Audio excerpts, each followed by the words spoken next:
check out our campsite here for the night. We're about 10 minutes outside Estes Park. This site, by the way, was completely free. And just look how gorgeous it is. We're right next to this flowing water. We got this mountain behind us. And we got this whole place to ourselves. Got a fire pit. Let's go. Finally made it into Colorado after traveling over 3,000 miles since the start of our trip, and we're super excited.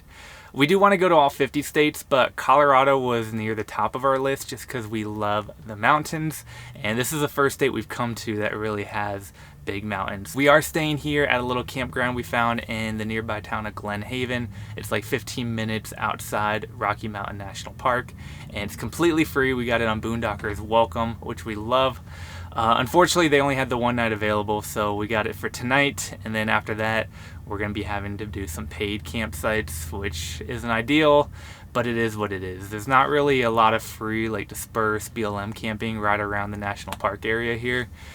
So tomorrow we're going to be staying in the national park, though. We did get one site in the campground there, and then after that we got a campsite in Estes Park. So yeah, unfortunately that's kind of all we could get booked. After that, everything else is booked full. This is a super busy time of the year here, so everything was filled up. So honestly, we're glad to even get what we got because we booked everything like less than a week ago. But we're going to make the most of our time here. We're going to try to get as many new hikes done and seen some new things and try to fit in as much as we can during our short stay here in the park. So yeah, that's our plan. Tonight we're just going to hang here at our campsite and enjoy the little river nearby. And tomorrow we're heading into Rocky Mountain National Park to really start exploring. We'll see you there. The next day we woke up and made our way into Rocky Mountain National Park to begin exploring. Now, if you are considering visiting the park during peak season from May through October, keep in mind that there's currently a reservation system required to enter the park. This is in addition to the normal park entrance fee, and it costs $2 per reservation. When booking, you're given a 2-hour window in which you're allowed to enter the park, and without this, you will be denied entry, so make sure to get this ahead of time. These can be reserved about a month in advance, but if you're a procrastinator like us, they also release new reservations each day at 5 p.m. for the following day. These also book up fast though, so try to get on right around 5 p.m. if you want to get your preferred time slot. Worst case though, you can always get into the park without a reservation if you arrive early enough. Honestly though, we recommend getting there early to beat the crowds because later in the day it gets packed. Unfortunately, our first day we didn't get a super early time slot, which meant by the time we got to Bear Lake, it was already busy and the main parking lot was full. Fortunately, they do have an overflow parking lot a few miles away, and they do offer free bus shuttle service up to Bear Lake. Once there, we hiked the easy half-mile Bear Lake Loop, which offers some great views without barely breaking a sweat. If you want something a little more difficult though, there are tons of trails branching off from the Bear Lake, offering all kinds of views and destinations. We decided to try out the Alberta Falls hike, which was fairly easy at only about 2 miles round trip. Along the way though, we saw lots of wildlife, including adorable chipmunks, this stunning stellar jay taking a bath, and this huge elk munching on some grass. The hike offers lots of scenic views along the way though, and we especially loved the flowing mountain creek. Eventually, we did reach the beautiful Alberta Falls, which was stunning. The view here is amazing, but come on, who doesn't love a good waterfall? After this hike, we took the bus back to our van and made our way to check into our campsite for the night. All right, we made it to our campsite for the night. We are in Aspen Glen Campground inside Rocky Mountain National Park. We're only here for the one night because we booked these way too late and these fill up quick. And honestly, we got lucky to get even the one night, so we're extremely thankful to be here. It is gorgeous. Check this view out. There are mountains behind us. We're right by this really big river stream too. I'll show you that in a minute. It's absolutely beautiful. It's cold. It's got to be like upper 40s right now, and it's like 1 o'clock. It's looking, I don't know if you can see, it's really dark behind me. It's supposed to be stormy and rainy today. So we're gonna probably venture out a little bit and try to see what we can find, but we may get stormed out and have to come back to our campsite. But we're gonna play it by ear And we're just so glad to be here. We just love Rocky Mountain National Park. It's one of our favorite places in the world. So we over to the water. So there's our van right over there. And then right here is this gorgeous river with mountains behind it. What a great spot. Since the weather wasn't great and we didn't want to get stuck on a hike in the rain, we decided to drive up to the top of Trail Ridge Road. Traversing 48 miles and reaching over 12,000 feet in elevation, Trail Ridge Road is the highest continuous paved road in North America. It's only open during the summer due to snow, but it should be a must-do for anyone visiting Rocky Mountain National Park. Even on a cloudy day like this one, you're still treated to breathtaking views the entire way as you climb over 3,000 feet of elevation. Unfortunately, we only made it about 3/4 of the way up to the top when we saw that the road had been closed off. Alright, so we are driving up Trail Ridge Road. Unfortunately, they have the road closed at a certain point. We got probably about 3/4 of the way up to the top, but then it was closed, I'm guessing due to conditions and weather. It is really rainy, so we're gonna walk a ways. I don't know if we're gonna walk all the way to the top just because it's a long ways up, but we're gonna go a little bit further, see what we can find. The views are breathtaking. Even though it's really cloudy and foggy, it's still beautiful. We're hoping that the weather will clear up one of the days we're here and we can come up here on a clear day and just see out. But we checked the weather. It's looking like rain pretty much every day that we're here. But it is what it is. We're gonna make the best of it. But we're just glad to be here. Although we were bummed that we couldn't drive to the top, this ended up being a blessing in disguise because it allowed us the chance to walk along the normally very busy road, which allowed us to get some really cool and unique shots that we normally could not have done. After a while, we did see a ranger driving back down the road and he stopped to let us know that it should be reopening shortly, so we headed back down to the van and got there just in time to see them reopening the road. So we got back behind the wheel and continued our journey to the top.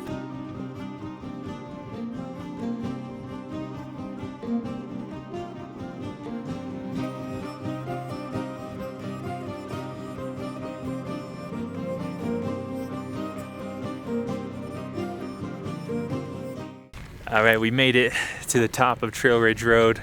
They finally opened the road back up. I guess it was closed because the weather conditions were really bad, but it's starting to clear up. They do have like a little visitor center here behind me, but it closed at 5 p.m. It's like 6:30 p.m. And there's a trail back up there, and it like goes up this mountain.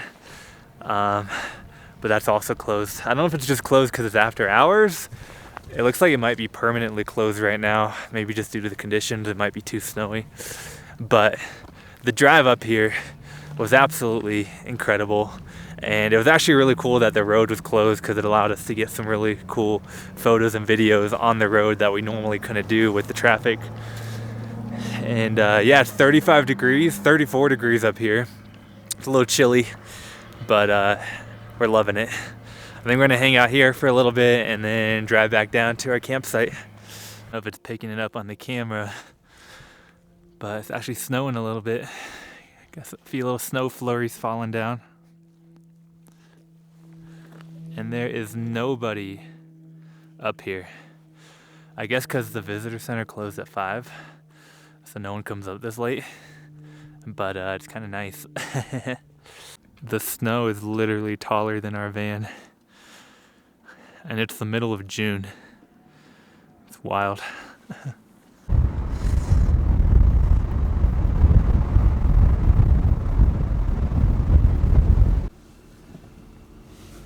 it hurt? Yeah. Oh yeah, there's a pull off up here. Oh. Where? We just saw a herd of elk while driving down Trail Ridge Road. And there were a whole bunch of babies. So we pulled over and we're gonna just go see if they're still there and try to get some photos and videos of them. I'm a little out of breath. They got some cute little babies. Oh.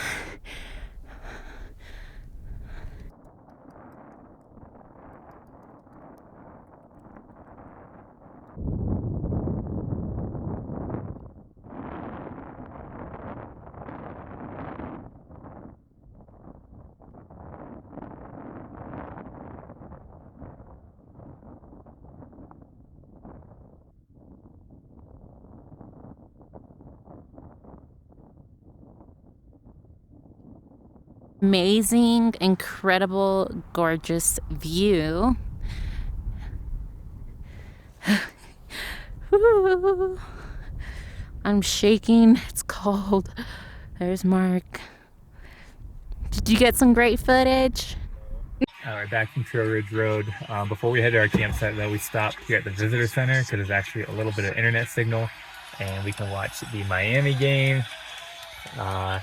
Win or go home. Hopefully they can win, but it's not looking good.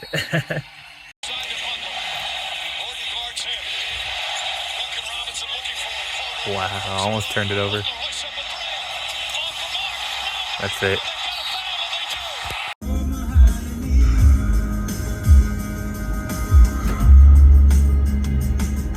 Day 2 inside Estes Park in Rocky. About to go grab some coffee. Let's go. Day 2, we left the national park to focus on exploring the city of Estes Park. Estes Park is the closest city to the eastern entrance of Rocky Mountain National Park, therefore making it an extremely popular area for people to visit, eat, and stay. Due to its close proximity to the park, it's also a great spot to view some wildlife and has lots of activities to offer. We started the morning off by getting some coffee at Kind Coffee. As you can see by the line, it's a super popular spot, but has some of the best coffee and is located right along the scenic Riverwalk. We spent some time walking along the Riverwalk after and doing a little window shopping in the many shops. We even spotted some beautiful hummingbirds feeding along the river, which was super cool. From here, we made our way over to Top Notch Bakery to get some breakfast. We ordered some breakfast burritos, which were absolutely massive and extremely delicious. I love that they had vegan options available, and we cannot recommend this place enough. After eating, we decided to do a little hike, so we headed over to the Centennial Open Space at Noel Williams. This is located right inside the city and is a beautiful little hike leading up to the Albert Birch Bungalow, which is the remains of an old burnt down house at the top of the mountain. We saw a grazing elk along the way and were blown away by the beautiful green grass, wildflowers, and just stunning beauty all along the way. Once at the top, you're treated to a beautiful 360 view of Estes Park surrounded by the mountains rising above. We were honestly surprised at how few people were on this trail, especially since it's a fairly easy hike at less than a mile long. If you happen to be staying in Estes Park though, you definitely don't want to pass this one up. From here we walked over to the famous Stanley Hotel. Built in 1909 by Freeland Oscar Stanley, this hotel has a long history and is known for its beautiful architecture. However, it's probably most well known for being the inspiration for Stephen King's The Shining. We really enjoyed walking through its serene gardens and reading about the hotel's history, and even booked a Shining ghost tour for later that night. By this point though, it was time to check in for our next campsite inside Estes Park. Alright, we made it to our campsite. This is our third night here in the Rocky Mountain area and our third different campsite.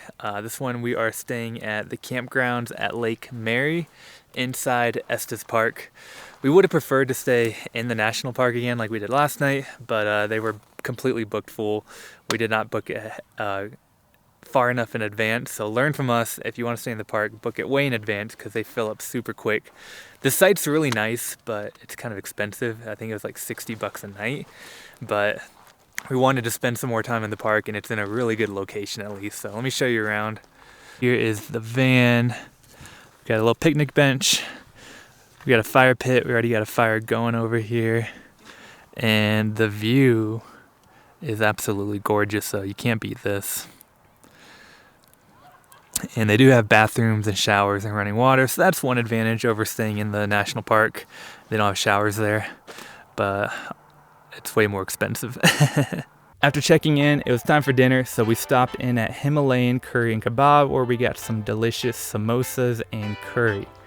We then made a quick stop at You Need Pie Diner for dessert, where we got a huge slice of apple blueberry pie, which was 10 out of 10 delicious. Finally, it was time for the Shining tour, so we made our way back towards the Stanley Hotel.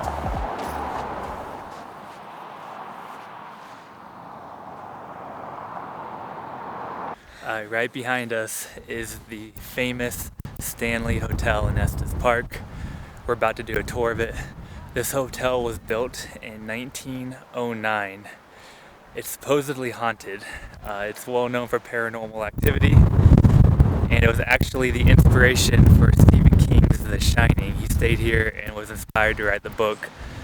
There's also a storm rolling in. It's literally thundering and lightning all around us. It's a good time for a tour. So we're about to go do the Shining tour, learn about the history of it, and maybe see some ghosts. Let's see what we can find. Definitely feeling spooky vibes out here. And I heard the second floor's got some energy, and I'm a little nervous because I'm really sensitive to energy. So hopefully I don't bring any ghosts home with me. And it just started raining, so let's go get inside.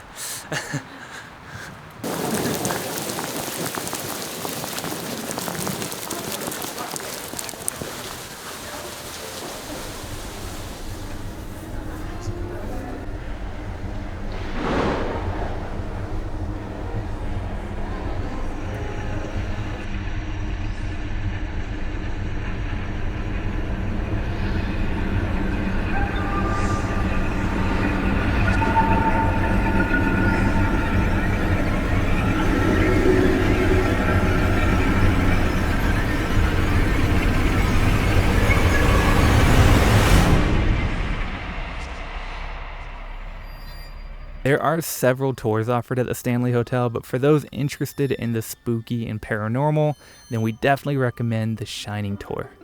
This 1-hour guided tour takes you through several off-limits areas in the hotel as you learn about the hotel's history as well as some of its haunts. As I mentioned earlier, it was while spending the night here in 1974 that Stephen King came up with the idea for The Shining. The hotel was actually struggling at the time, and if not for the fame brought on by one of his most popular books, this hotel may have been torn down. Although we didn't see any ghosts on this tour, we definitely felt some sort of spooky energy in many of the rooms and enjoyed learning about its long history. I won't give away too much of the tour info because we recommend to do it in person, but our favorite parts were walking through the secret underground tunnel and also visiting the pet cemetery on site where several pets from past employees are buried. Overall, we really enjoyed it though, and it was a great way to finish off our day in Estes Park.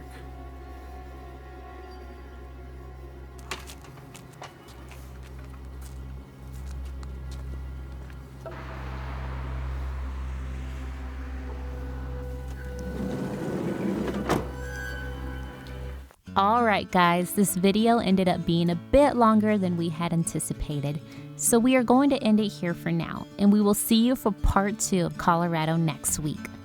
Be sure to tune in though, because it's a fun one, where we go on an epic hike in the mountains and explore Colorado Springs. Thank you for watching, love you all, and see you soon. Stay wild!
I can imagine that would have been scary.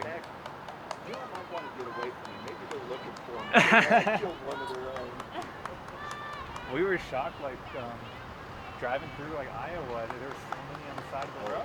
Like, yeah, We had never seen so many before, but like, Oh, I've never seen so many dead deer. yeah.